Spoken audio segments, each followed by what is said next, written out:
Olá, sou Marcos Aurélio e vou contar um momento incrível que aconteceu com um dos maiores músicos brasileiros, o talentosíssimo André Cristóvão. Causos Animados apresenta A Loja do Norman. Era junho de 1980.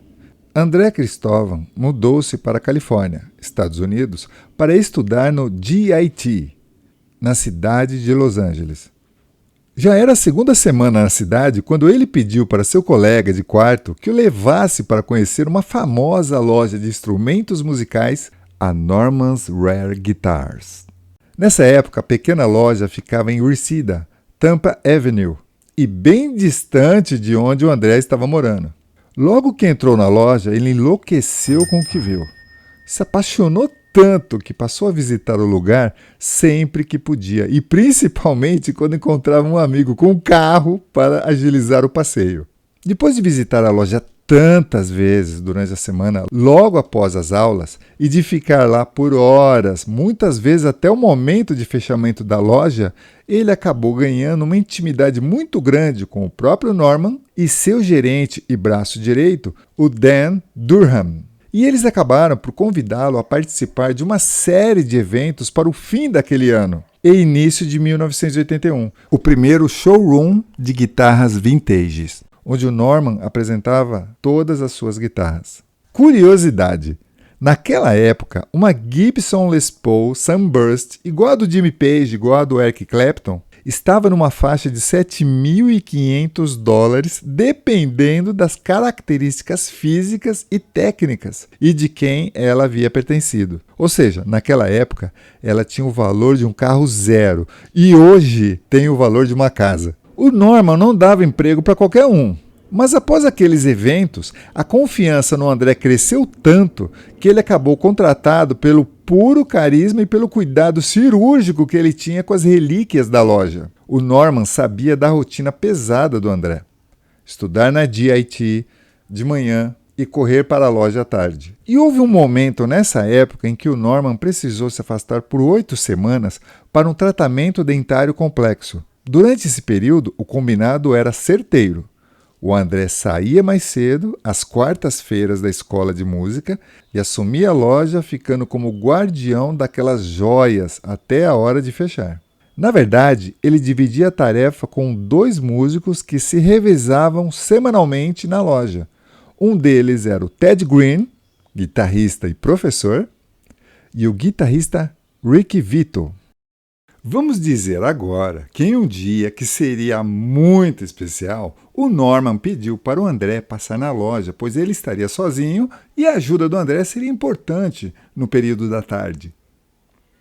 Para ele, não haveria problema de ficar até às 19 horas, pois ele havia combinado com um amigo para que ele o buscasse mais tarde naquela noite. Quando o André chegou na loja, o Norman chega para ele mostrando uma guitarra que acabara de comprar. Nossa, outra Sunburst? Comentou André. Sim, é uma Les Paul 1959 e era do John McLaughlin. E eu comprei dele. Olha, esse músico já era ídolo para o André e aquela guitarra é considerada hoje como o santo grau absoluto do mundo da música. Após feita a troca cuidadosa das cordas, limpeza e regulagens, o André, olhando para os lados e vendo que não havia ninguém por perto, pensou: bem, não é todo dia que você tem uma Les Paul 1959 para se divertir sem ninguém ficar olhando. Ele pluga aquela joia de 6 cordas num pequeno amplificador Fender Princeton 1964 de 12 watts, volume 1, baixinho, e começou a solar Politician, nota por nota, do álbum Live Cream, volume 2, para transcrever e escrever em notação musical mais tarde como tarefa que ele teria que entregar na escola. Mas já era tarde, quase 7 horas da noite, e ele também estava aguardando um amigo que daria carona. E eis que o sininho da porta toca.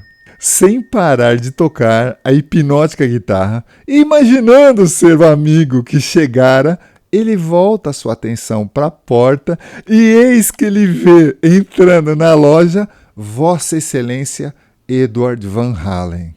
trazendo um case de guitarra na mão, segurando uma lata de cerveja na outra e que ficou alguns segundos vendo o André tocando para em seguida perguntar: Ei, isso aí é Cream? Sim, é Politician do álbum Live Cream Volume 2. Cara, isso soa bem, hein? Quer cerveja? O André, ainda atônito, diz: O que faz você aqui no meio dos humanos? O Ed dá uma risada e se aproxima. Peraí, se você estava em Marte ou hibernando numa caverna e não sabe quem é esse cara, deixa eu resumir o tamanho do estrago que o Ed Van Halen fez na história. Ele reinventou a técnica. Sabe aquele som de metralhadora nas cordas? O Ed popularizou o tapping, que é uma forma de usar as duas mãos no braço da guitarra de forma percussiva, transformando o instrumento em um piano elétrico furioso. Ele não tocava apenas notas, ele criava texturas que ninguém achava possível. A Frankenstein das guitarras. Inquieto, o Ed criou a Frankenstrat. Ele pegou o corpo de uma guitarra, o braço de outra, instalou um captador potente de uma Gibson numa Fender e pintou tudo com fitas adesivas. Isso deu origem às Super Strats, o padrão de guitarra que dominou os anos 80. Ele foi o mestre dos equipamentos. Ele não se satisfez com os amplificadores da época. Ele os envenenava para conseguir o tal do lendário Brown Sound. Um timbre quente, saturado e orgânico que toda a indústria de áudio tenta copiar até hoje.